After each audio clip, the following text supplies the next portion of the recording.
Start your immunity. Tonight's topic, groovin', movin'. I move to the fridge 3 times a day. That's how I groove. Does exercise really help improve your immune system? How much exercise should I do a day? Let's find out with Ron Du Preez. Well, I've got a lot to share, and so we may as well get to our PowerPoint as soon as possible because there's so much I would love for you to see. Exciting, interesting information and facts. So let me share the screen right now, and we'll go from there as you listen, as you watch, and hopefully you'll be blessed and be able to see things that can impact your life in a positive way. So let's move right along here. As you know, my title is Groovin, Movin, Jumpstart. Well, as I'm not a medical doctor, you can see I have a PhD and some other degrees as well. But what qualifies me to speak on this interesting topic of exercise? Well, to celebrate my 69th birthday, I went to Death Valley with my wife, and there I walked 79 miles, a little more than 3 full marathons. As you can see, I got a picture of my Garmin watch there that recorded. It took me a little over 18 hours and 28 minutes to walk this distance. You can see the strain on my face. This picture was taken right there in Death Valley, California, approximately after I had done about, I'd say, 2 marathons, probably around mile 52 or 53. Yes, I enjoy exercise. I have actually enjoyed exercise for much of my life. Fortunately, I was raised in a home where mom and dad were very active for many years, and that kind of inspired me. I can track back about 50 years when I did my first big walk. It was a total of about 270 miles, raising funds for a church building. And then the next time, less than a year later, I took on a marathon big walk of 1,000 kilometers, 622 miles from the diamond city of Kimberley to Cape Town, South Africa, raising funds for college students. And I've enjoyed exercise many, many years on and off, pretty faithfully though. And I want to share some of the lessons I have learned and some of the insights I have gained and the experiences as well. Mostly good, but some challenging also. Some of you will remember that in the year 2005, the National Geographic magazine came out with this issue in November called The Secrets of Living Longer. Dan Buettner, who wrote the lead article for this magazine, an explorer and a writer, had gone around looking for places where people as a group, as a society, lived to 100 or more. And his study up to that point in time helped him to find 3 places. One was in Sardinia, Italy, the other Okinawa, Japan, the other one, the Adventists of Loma Linda, California. He interviewed one of the ladies who was living into her hundreds and who actually had her license renewed after she had turned 100. This is a picture of Marge Jeton, who I had the privilege of meeting in the year 2006. She was full of vim and vigor, as we say, and she was going pretty strong right then. The study has helped Dan Buettner to discover that all of the groups, the Sardinians in Italy, the Okinawans of Japan, and the Adventists of Loma Linda, California, all were active every day. Of course, they did other things as well, but my focus is here on the issue of fitness, of exercise. It was a few years later, in February 2009, that US News and World Report came out with their study looking at what you needed to do to live to 100. This study was updated in the year 2012, And I want to share with you just a few of the suggestions, recommendations that they made in this study. The first study was done by Deborah Cott, and later on it was updated by Angela Haupt. Number 4 was eat a fiber-rich cereal for breakfast. Number 4. Number 5, get at least 6 hours of shut-eye, getting some good sleep. Number 6, eat whole foods, not supplements. Number 7, be less neurotic. In other words, manage stress. But what was interesting, the 11 health habits that will help you to live to 100, number 8 was this specifically, word for word, live like a Seventh-day Adventist. And this is what they said in U.S. News and World Report. Americans who define themselves as Seventh-day Adventists have an average life expectancy of 89, about a decade longer than the average American. One of the basic tenets of the religion is that it's important to cherish the body that's on loan from God, which means no smoking, alcohol abuse, or overindulging in sweets. I'm glad they're correct there, overindulging. In other words, sweets are okay, but don't overindulge. Followers typically stick to a vegetarian diet based on fruits, vegetables, beans, and nuts. And here's the important point for our study today, and get plenty of exercise. They are also very focused on family and community. Fascinating study that was done. And this is, of course, in addition to those other well-known health habits, they are challenging people to live like Seventh-day Adventists. Now, before we go further, I have to sound a caution here. And I've seen this in various books on exercise and fitness. So I put this in here. The exercise program and other information contained in this presentation should not be followed without consulting your personal healthcare professional. Now, let me share with you something interesting. It must have been 28 years ago when my wife's nephew was introducing me to one of his friends, and he was a pre-teenager then. I had finished my first doctoral study, and so he was introducing me to his buddy, and he said, now, my uncle is a doctor, but he's not the kind that helps people.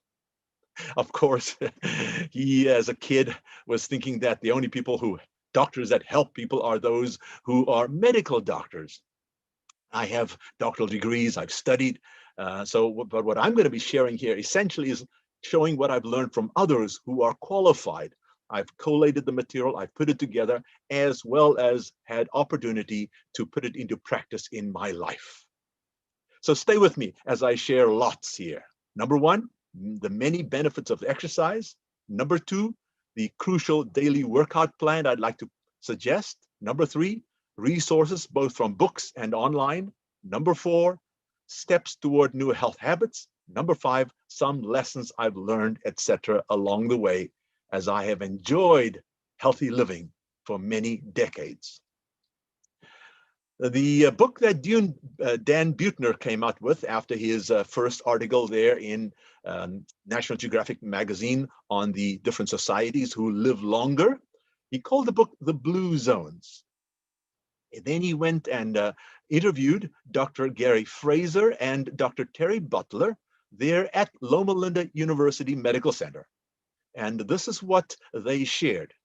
To extend your life by an extra 2 years, be involved in regular, modest form of physical activity.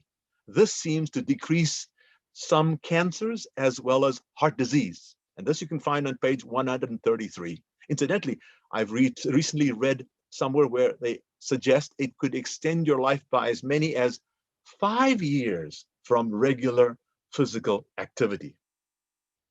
A book that came out subsequently, more of a workbook, called Habits That Heal by Dr. David Fukuda, as well as Monica Fukuda. It's a book that's based upon looking at the Adventists. That's why the subtitle is Habits of America's Longest Living People. And this book also has provided some really good information that helps for forming good habits of exercise, as well as all of the other good habits of long living. This book suggests many benefits of exercise. And so I have put here what I would consider like the top 10 in my own estimation that I was able to just summarize. And the book has many more, but these are the top 10 that I have suggested. Number one, maintain a healthier body weight if you exercise. The second benefit of exercise, improve the quality of your sleep. It'll help to minimize risks of diabetes, stroke, etc. Number four, exercise will enhance digestion and elimination. Number five, it'll reduce having colds and or the flu. Number six, exercise can provide greater joint flexibility. Number seven, it'll lower the risk of heart disease. Number eight, it'll help to build up your cardiovascular system. Number nine, it'll lessen the risk of high blood pressure. Number 10, it'll strengthen your muscles and bones. Of course, some of you are aware of more than this, or some of these things are just a reminder. Exercise has so many incredible benefits, and these are essentially the physical health benefits from exercise. Dan Buettner then went further, and he began to study not just where people live longer, but also where people are happiest. A fascinating follow-up book from his book called The Blue Zones. He came up with this book called Thrive, Finding Happiness the Blue Zones Way. And this book talked about not just physical exercise, but rather internal contentment. And so this is what the back cover shares. It's not wealth, youth, beauty, or awards, says Dan Buettner. In fact, most of us already have the keys to happiness within our grasp. Circling the globe to study the world's happiest populations, this noted writer and explorer discovers simple principles to unlock the doors to true contentment. And by the way, generally when I'm sharing material and information, I try to read these books through first to get an understanding, to know what's happening so that I can share some of the insights from them. And of course, these two books have been very helpful in my reading, in my study, in my understanding as well. So the issue of living healthfully is definitely tied in with joy, contentment. The question is, can exercise actually make one happy? Now notice this. In the study from researchers at Yale and Oxford, published in The Lancet, scientists collected data about the physical behavior and mental mood of more than 1.2 million Americans. The researchers found that physically active people feel just as good as those who don't do sports, for example, running, etc., but who earn about $25,000 more a year. Fascinating. All right? Again, exercise provides mental joy, even if you don't earn as much. According to the study, 3 to 5 training sessions, each lasting between 30 to 60 minutes, are ideal per week. Activities that involve socializing can have more of a positive effect on your mental health than others. Aerobics and fitness can also have a considerable positive effect on your mental health. And that's the website right there. So these are all additional benefits besides the physical benefits. And I want to actually talk more about health, the health impact on your brain, mental health, because this is one of the areas that I'm really excited about. In fact, a brand new book came out at the beginning of 2021 that I will be talking about in a few minutes as well, that shows the impact of physical exercise on the brain, on the mind. Now, a few years ago, I think it was in 2008, this book was published, and it was written by Dr. John J. Ratey, who is a neuro psychiatrist from Harvard University, and it's called Spark. Notice the subtitle, The Revolutionary New Science of Exercise and the Brain. And I found some fascinating insights in this book. For example, pages 83 to 84 point this out about the impact of exercise on stress. At every level, from the microcellular to the psychological, exercise not only wards off the ill effects of chronic stress, it can also reverse them. This is on page 79, by the way. Now to 83 through 84. Employees who exercise regularly have fewer sick days. Northern Gas Company employees who participated in the corporate exercise program take 80% fewer sick days. It's a fascinating result, all from exercise. And yes, exercise helps children learn. In the book Spark, between pages 9 and 14, we find this interesting, astounding discovery that John Ratey notes has to do with the impact of early morning exercise on thousands of students, where this experiment was done. The first period of the day, they call it zero period, the students are required to all participate in some kind of cardiovascular exercise. After regularly exercising for several months, these American eighth graders took part in an international science competition against 37 countries. Those students ended up as #1 in the world. And by the way, they didn't select from this place where the experiment was done in Illinois, the top students only. They took 97% of those eighth graders and tested them against 37 other countries. And that's how they ended up. Why?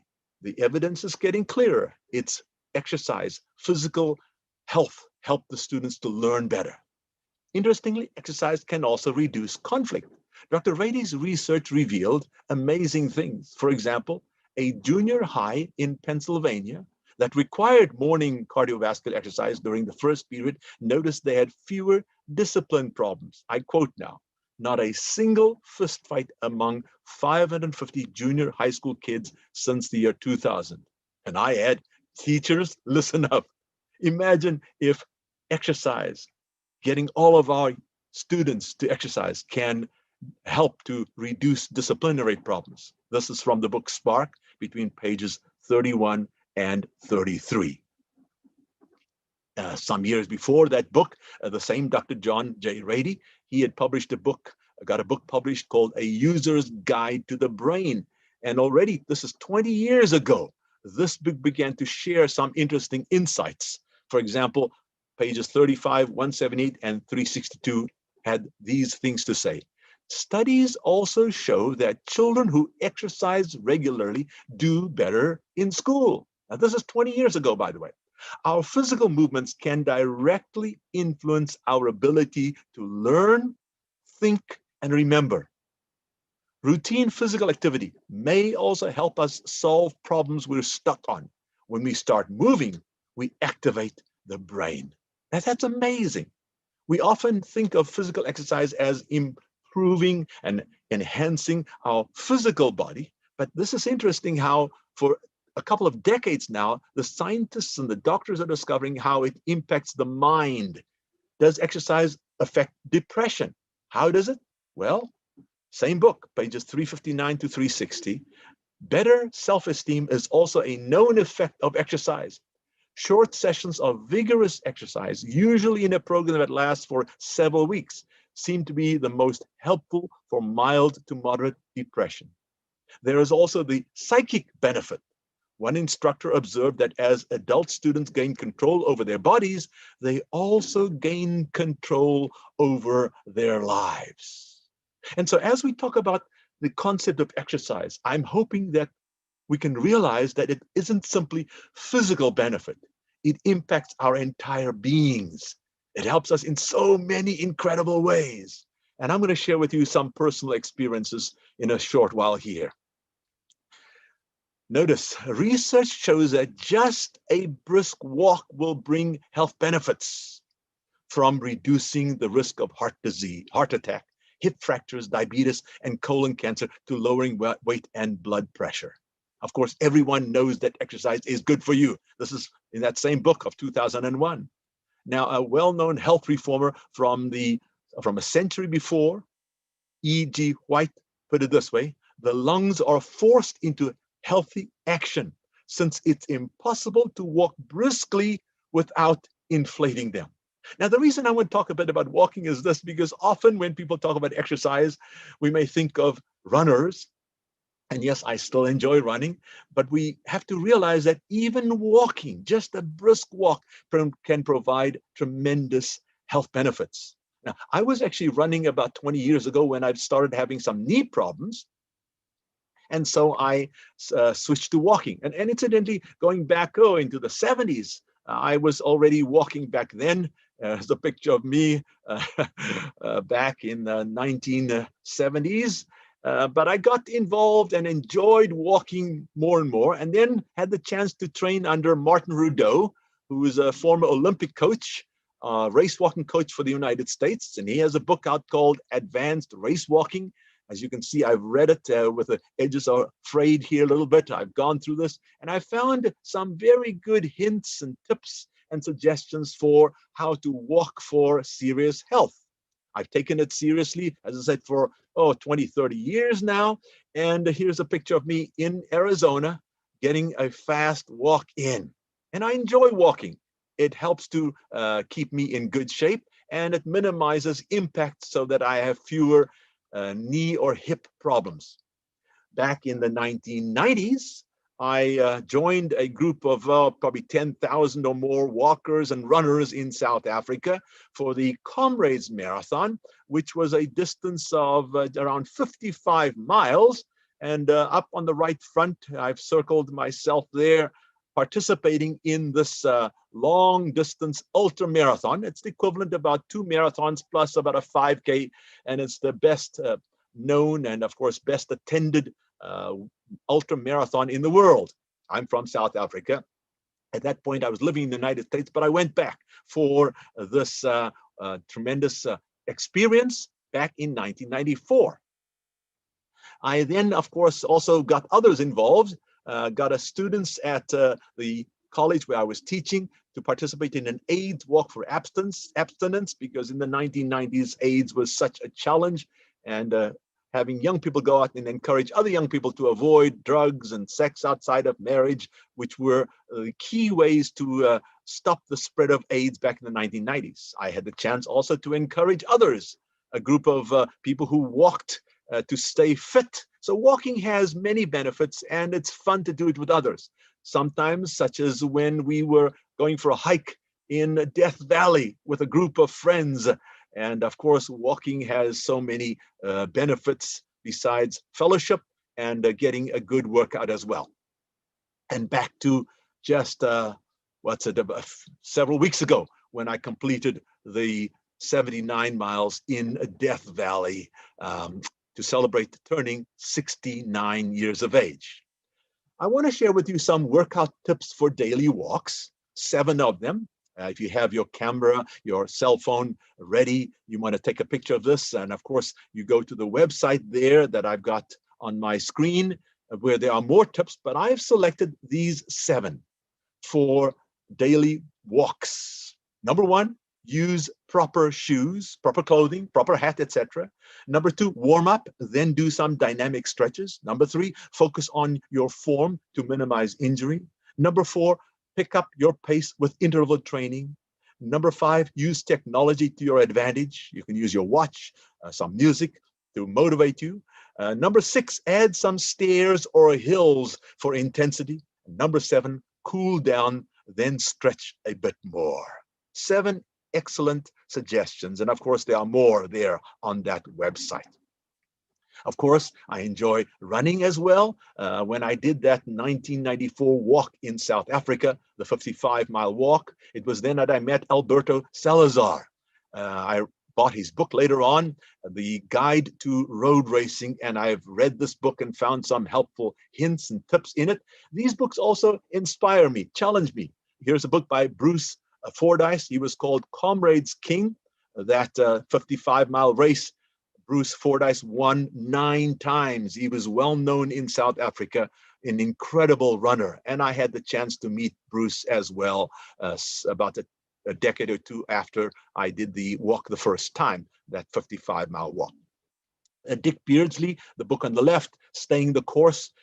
He's a fascinating motivational speaker, and I got his book as well, read that. And then Scott Jurek, his book simply called Eat and Run.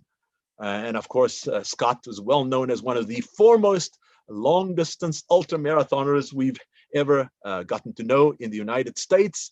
I was thankful to have the chance to meet Scott. He was my motivator. And of course, then there's the well-known Bill Rogers from the 1970s.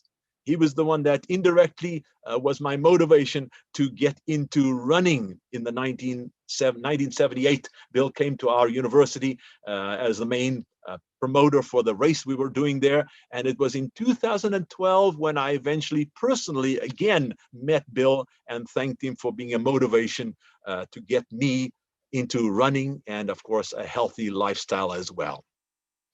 There are other books available, such as this one, which is on ultra running. But the book that I like was called An Extra Mile by Pam Reed. There's a picture of her more close up on the left. And this lady is phenomenal. I just got to tell you about her. She is the first known person to have run 300 miles without sleep. And she went to Badwater to do the ultra marathon there. It's a distance of 135 miles. And this is to test the world's toughest athletes.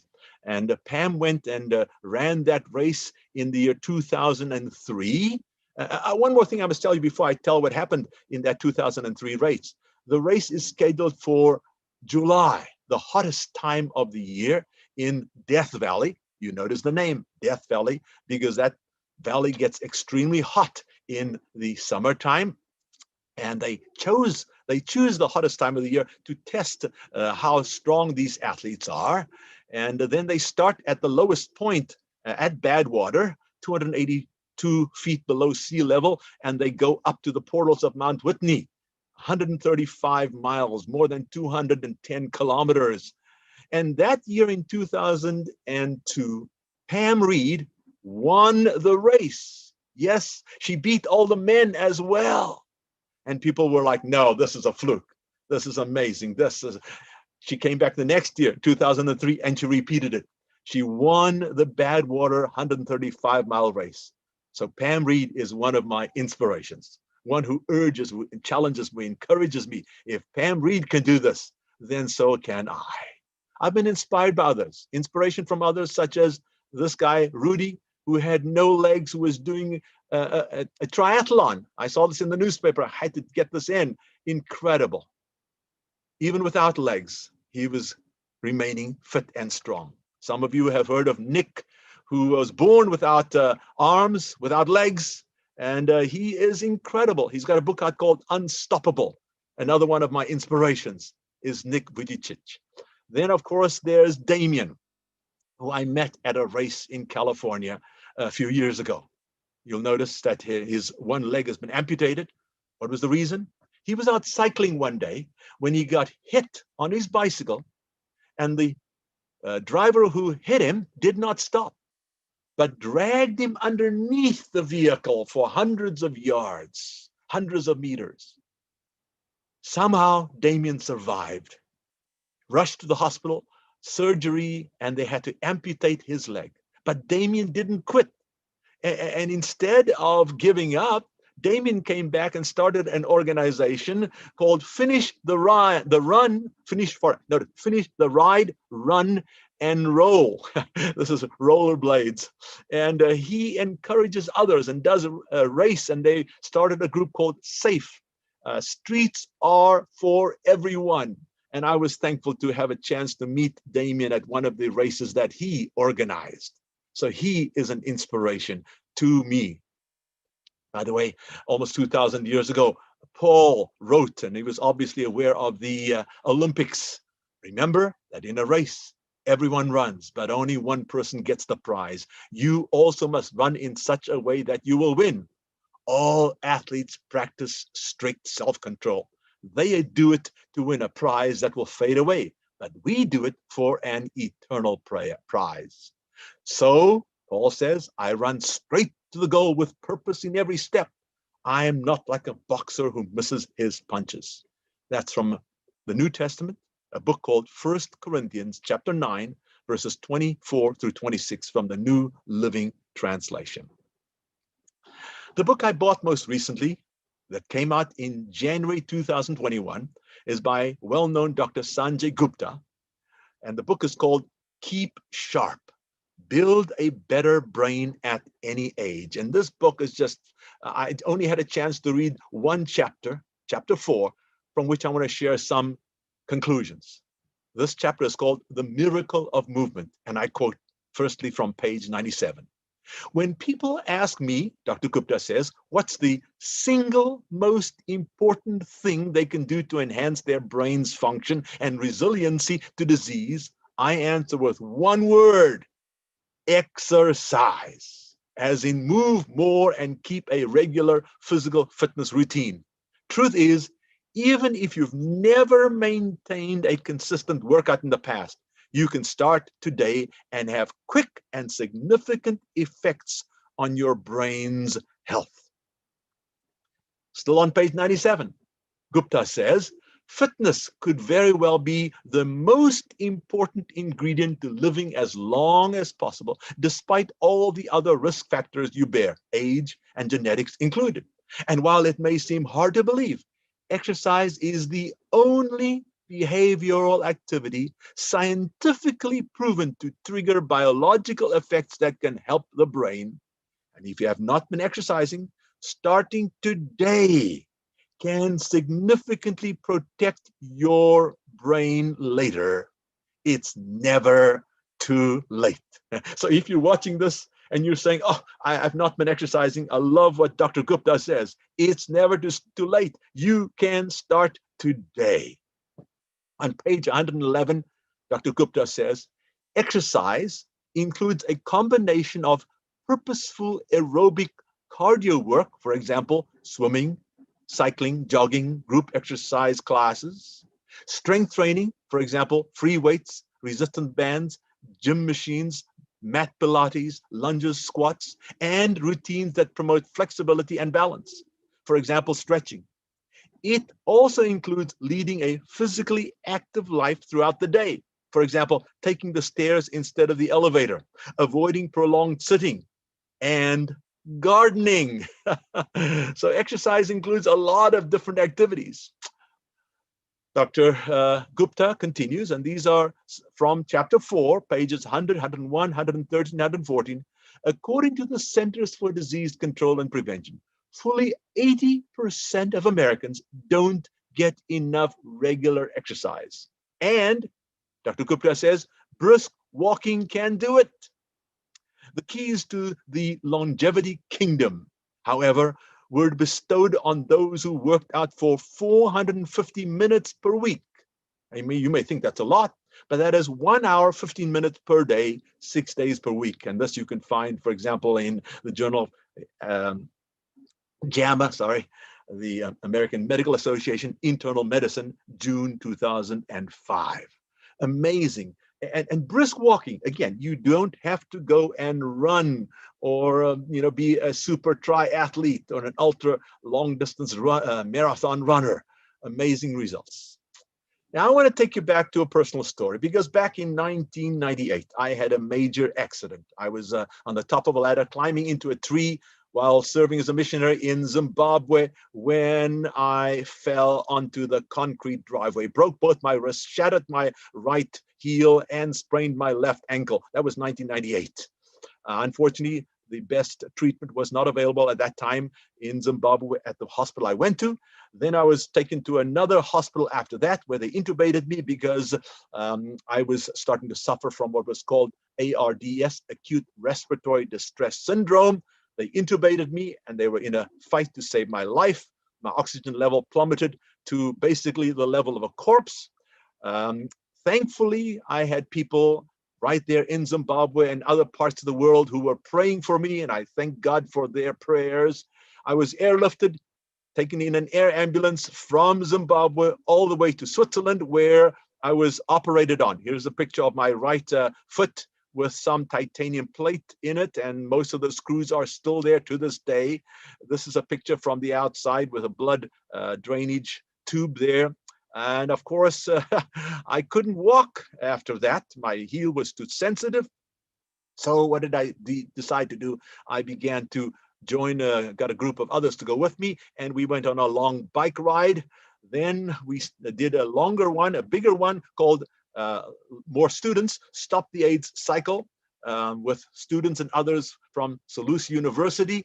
Primarily, it was an educational trip that had skits that the students put on, and we handed out pamphlets so that we could help the people in Zimbabwe to find better ways to live without the challenge of AIDS. Zimbabwe was #1 for AIDS at that point when I was serving, my wife and I were serving there as missionaries. And of course, this is one of the ways I was able to get fit again, because I couldn't walk properly, I couldn't run, I could cycle. There's always something you can do if you want to, if you look for something you can do to get fit again. And slowly but surely, I was getting healthier. Then I went on a long bike ride, a one-day bike ride, which was mostly through the mountains, as a fundraiser for my alma mater. And there's a picture of me, again, this was in South Africa now, getting fit. Eventually, I was healthy enough. 7 years after that accident, I was able to finish the Comrades Marathon for the second time. This was in 2005, and I was thankful to be able to do that in about just under 8.5 hours of running. Back on my feet, able to now be fit again, so that heel, even though it has titanium plates in it, I can run once more. I was able to do fundraisers also for other things, such as for the young people. We call them Pathfinders. It's like a Boys and Girls Scouts group. And I went and got sponsors, and then was able to do the marathon, the Eugene Marathon. I challenged people to sponsor me, and even to double their sponsorship if I could qualify for the Boston Marathon. Many marathoners know that's the goal for many runners, and I was thankful, God blessed, I was able to qualify for the Boston Marathon. As a result, we raised more than $3,000 for the young people. One other kind of curious one was when I tried to do a fundraiser back in my home country of South Africa. And this was just 2019. I was back there to speak for an event.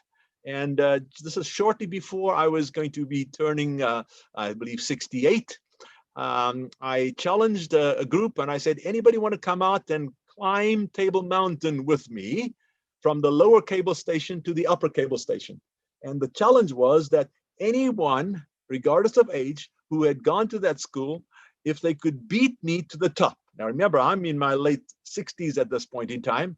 And so mostly everybody who came was younger than I. And this is the challenge I put out to see and to challenge them so we could raise funds for my alma mater.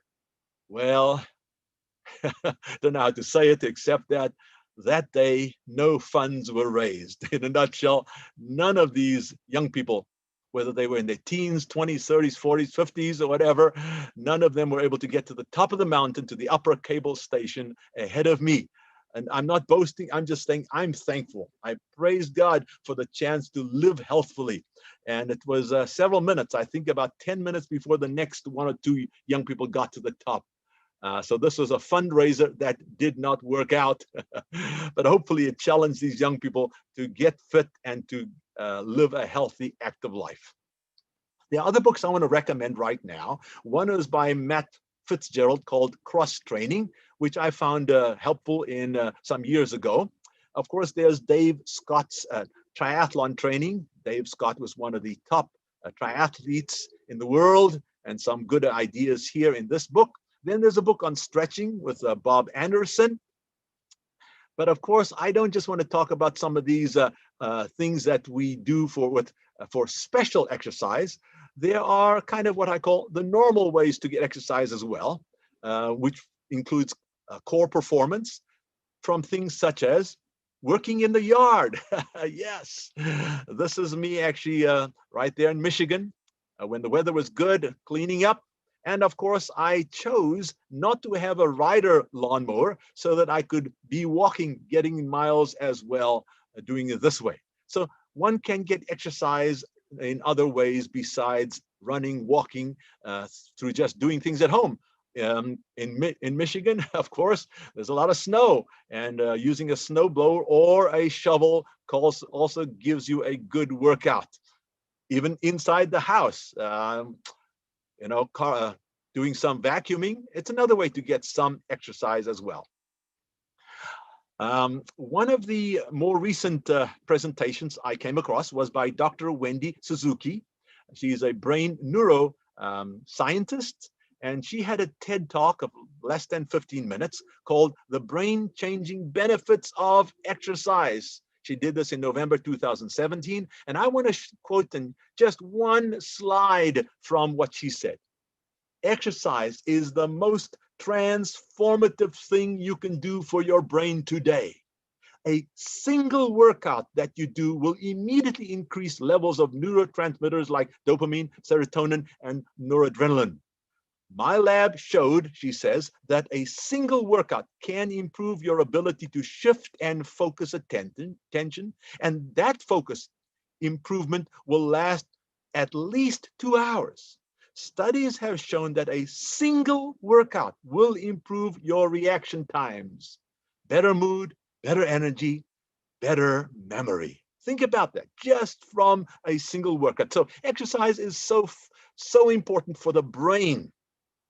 Though I have to admit, as I love working hard, and here's a picture of me preaching. I have had a chance to travel and preach, and I enjoy teaching as well.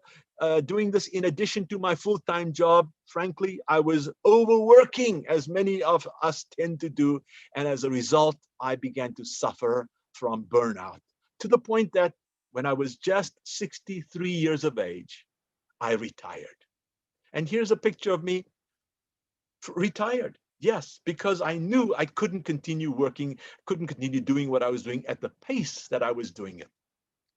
I decided I needed to take some time off. I thought I was not going to get back to full-time work ever again. So what did I do? I began to slow down. In fact, there was one period of 12 weeks when I didn't take any speaking engagement, nothing at all. Instead, I spent about 1 month of some of this just house sitting for a friend of mine, and in fact went to do different kinds of things, including exercise. I remember at the end of 2015, from Christmas through New Year's, there were several runs there, and from Sunday through the next Sunday, I got into 5 actual races, averaging what we call a 10K per race. That's about 6.2 miles. And it was the 4th and final race on the Sunday, the 8th day of my racing, after I had taken 7+ months of relaxing, refreshing, recovery. I went to a race down in Camarillo near Thousand Oaks, California, and ran the race. And here it is, the end of the race. And I was amazed. What happened? Why? My goal was to break 43 minutes, and I was the only one to break 43 minutes. And as a result, I actually won that race. It was an amazing thing for which I'm ever thankful, because that race encouraged me to get back to full-time work again. Now, I want to back up because there's one slide I want to share with you here about how to form new habits in 3 steps. Step number 1, ease up. If something's too difficult, you probably won't do it. So simply make a reasonable choice to, quote, do better. Sometimes we set our goals so high that we can't reach them, and it becomes discouraging. So ease up is the first one to form a new habit. Number 2, enjoy it. You're not likely to repeat an activity that you don't like. So find a way to make it fun. You may have to do that by getting yourself a healthy treat at the end. Okay. Now, that's one way to enjoy your what you're getting into, by treating yourself. And I used the term a healthy treat because you want to continue this new healthy program you're on. And number 3, engrave it. What do I mean by that? Generally, The science is now that within 2 months, a new habit will have formed. In other words, keep at it. Keep at it. This, by the way, you can find these suggestions on 3 steps on this website that was published here on the 26th of September, 2020. These are some ideas and suggestions I would make and give to you. And as a result, I was practicing some of the good habits. And as I mentioned, I actually won that race, which got me back to work. And then, 4 or 5 years later, here I was on just a couple of 12 days, actually after my 68th birthday in 2019. Now that I'd recovered, I ran a 5K. That's about 3.1 mile race in Santa Monica, California. I was shocked and thankful to be the first of all the males who ran the race. Yes, the winner was a girl of just 17 years of age, and I was 4 times her age. I feel blessed to live healthfully. And that's why I'm sharing with you some of my own experiences that I have had. Just as I have personally felt challenged and encouraged by others over time, I have tried to be an example and inspire others to be healthy. And so I want to share with you some of the things I've gotten involved in by encouraging others. Firstly, I got to tell you about my wife, Linda. She suffered a bout of cancer back in 2008. And as part of getting her healthy and back on her feet, I got her to, well, firstly do a half marathon, and then I was her trainer to do the Chicago Marathon on the 10th of October, 2010. It was called 10-10-10, and yes, Linda completed the Chicago Marathon, for which she's still very proud, and we're thankful for that. So I was her trainer. I was able to encourage her. And even as recently as 2020, we got involved in exercise. We went to the Grand Canyon, did a half marathon, more than a half marathon, 13.25 miles, going down Bright Angel Trail, down to Plateau Point to overlook the Colorado River, and all the way back up again, enjoying ourselves out in nature. And yes, we did have our masks on as protective during the time of COVID-19. I put this picture in because of an interesting race I did about, 4 or 5 years ago. When the race was done, I talked with the guys who came in. We were in the top 3, okay? A guy in the middle was actually second. He was 23 years of age. The guy on the far left, he was third.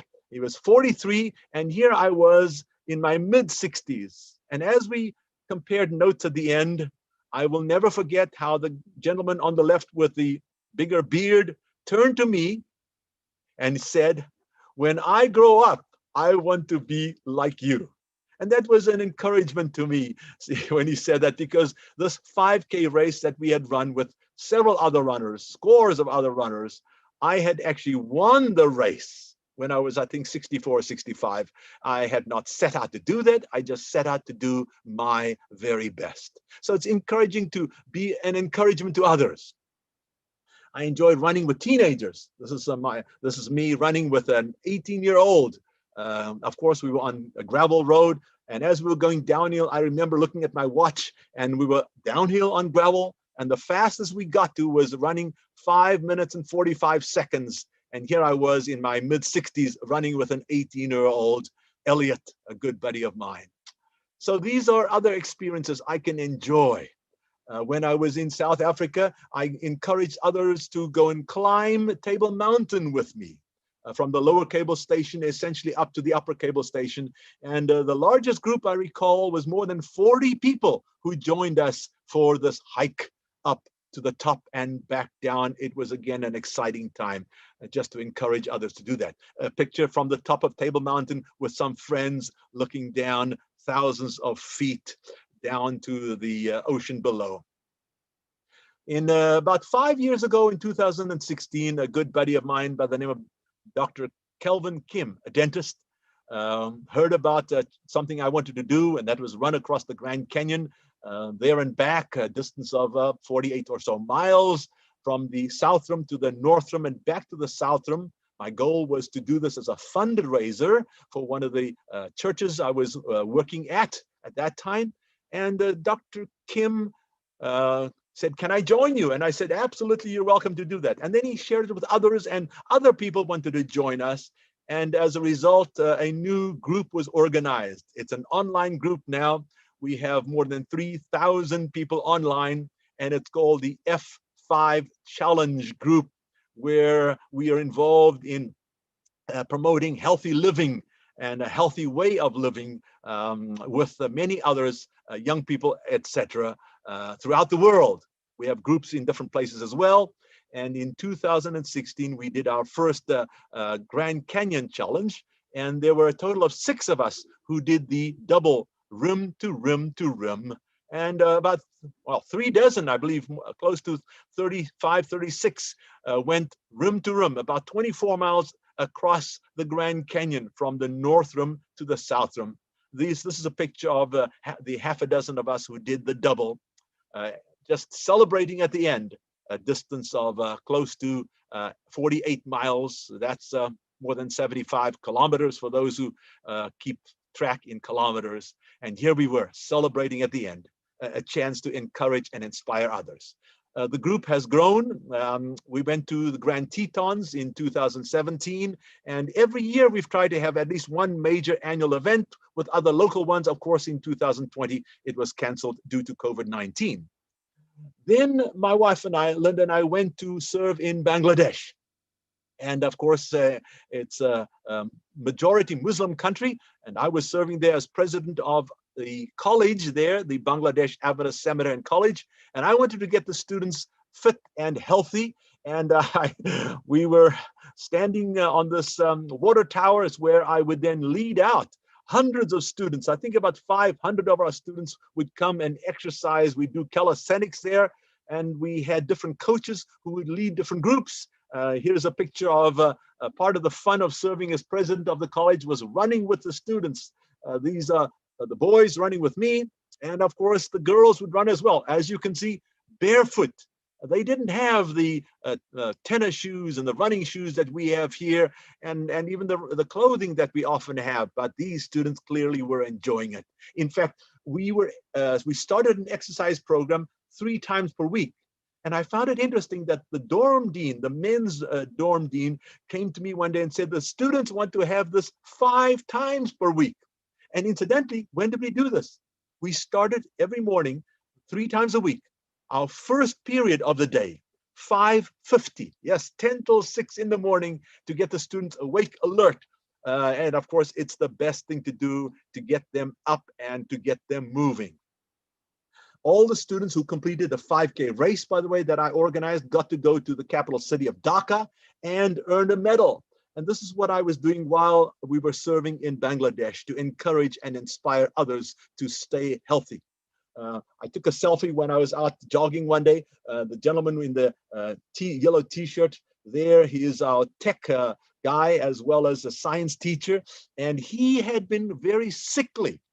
And I had encouraged and challenged him. And sure enough, within a matter of months, he was fit and healthier and stronger. And his sister came to me one day and said, thank you so much for what you've done for my brother. This is amazing. Again, simply healthy living exercise was transforming his life, and his name was Samuel. I began to get involved less than a year ago. This is in 2020. Going down into Dhaka and joining them there in some of their races. And this is after one of their races. It was just such an incredible experience, a 10K race, to be there with many others, and just participating and having fun, meeting people. Another race also I did here with others. Some of them I had met when I was out in a park one day, and of course gotten to know them, encouraged them. I got a chance to speak on television there, to be recorded, and just a wonderful experience to be an encourager, a challenger to others to live healthfully. Being physically active can take various forms, either done alone or with others. Let me briefly share a few, and I'll go through these very quickly. Some years ago, I got to cycle 300 plus miles, about 500 kilometers with others. We were promoting fitness, and one of my alma maters, Helderberg College, as a chance to meet people along the way. And this was in South Africa. And I enjoyed that with my cousin, who was cycling with me as well. Then I remember one day going in a run for what we call seniors, anybody over 50 or 55. And at the end, this couple, Dave and his wife, came to me and asked me for advice, what I was doing, how I was staying fit. And I had a chance to share with them different things, my training program. And then, of course, Dave said to me, "And what do you eat?" Linda, who was taking the pictures, said, "Hey, why don't you come over and we will share with you?" And it was a couple months or so before we got them to come and visit with us. And we were able to share with them a better way of living as well. What I've enjoyed is also running on the beach. This is the Pacific Ocean.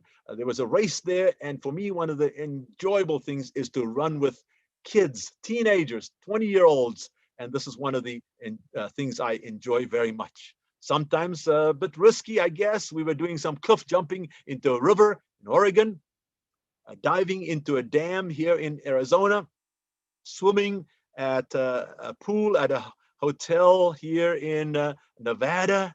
And then, of course, back to Bangladesh, just having fun with faculty, staff, and students, just enjoying myself and running along the longest sand beach in the world. The Bangladeshis have told me, and I've checked on this, I believe it's something like 80 miles of sand, considered the longest sand beach in the world. And I got the chance to participate in running in other places, such as up the snake path or serpentine path up Masada in the country of Israel, and then running on one of the oldest, if not the oldest road, paved road, the Appian Way, outside of Rome. This is in Italy. Now, one of the funny things is that the older I get, sometimes I have funny experiences, such as I did a race in Arizona once, and they called out, first, second, and third places. But in my age group, I was the only one. And that's why I'm smiling here. I find it interesting that the older I get, sometimes it's almost easy to win because nobody else is around. But the Lord has blessed. There are times, though, when I run and I do even well amongst a large group, such as this one, as you can see there, that's November 15, 2020. It was a half marathon race. And if you look at the results, there were 49 of us there. And I was actually in 4th place overall. I'm not saying this to boast. I'm just saying these are the results of living healthfully and enjoying life, staying fit for decades. So these are some of the benefits. I do believe also in relaxing. This is what we were doing, going down inner tubing, just enjoying ourselves, sometimes just sitting by the pool, as we did, my wife and I, at a friend's house towards the end of 2020. There are lots of things we can do to stay healthy, to stay physically fit. Many, many blessings. So let me end with what I call my training manual that notes this. Whatsoever you do, do all to the glory of God. That's found in 1 Corinthians chapter 10, verse 31. And I want to end up with this one statement, that I'm thankful that Jesus offers all an abundant life. He stated, I have come that they may have life and that they may have it more abundantly. I hope you've been blessed. I hope you've enjoyed some of the lessons I've learned from reading widely, from studying, from personal experience. And I hope that you will start, if you haven't already, or will continue if you have, living healthfully, exercising, getting involved in different kinds of healthy activities, so that not only can your body be healthy, strong bones, strong muscles, strong cardiovascular system, but also, especially, so that your brain can be healthy and that you can ward off so many of these diseases. I hope you've been blessed. Thank you very much.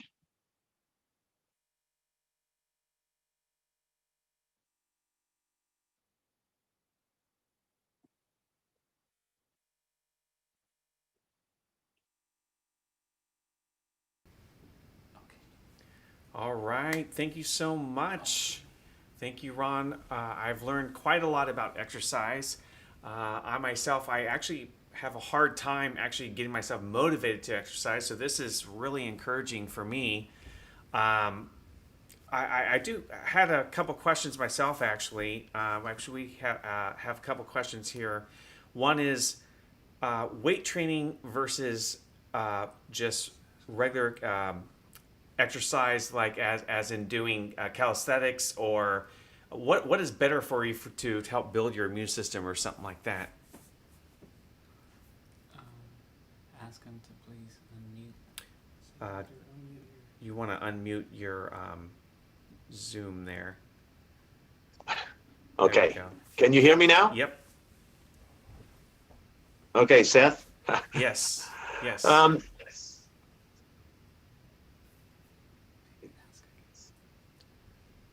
okay, I want to make sure you can. I'm not sure if the answer is better. Okay. One of the statements I read from Dr. Sanjay Gupta, he included in exercise all three aspects. He included getting your cardio, he included weights as well as flexibility. And so it's all those things together. And I don't, yes. So doing a combination is a good thing to do. Of weightlifting versus cardio, kind of doing a combination of things together, not just one or the other.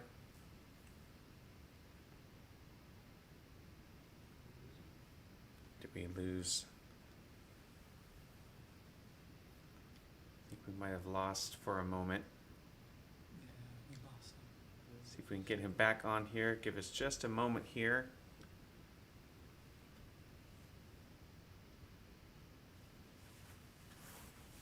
Give us just a moment. Let's see if we can get him back on. See if I can. Not. Does anybody have a question out there? So when he comes back on.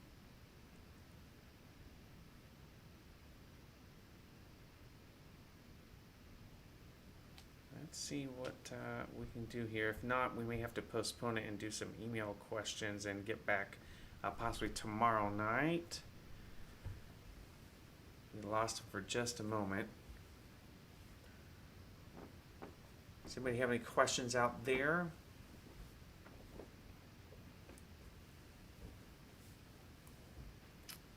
All right, we're going to see if we can get him back on live here. Lost him for just a moment. If not, what we'll do is we'll continue with questions. You can always email us. Let's go ahead and type in the email address here.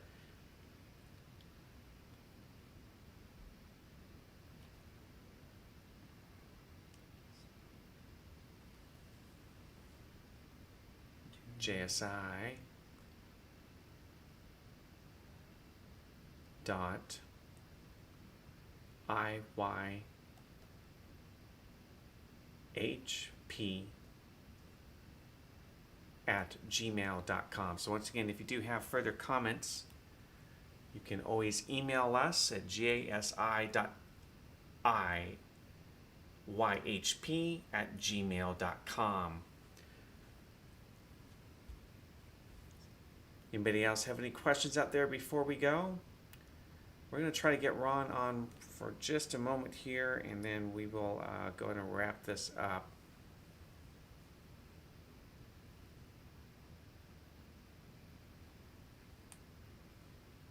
Let's see. Not seeing if we can get him. Question: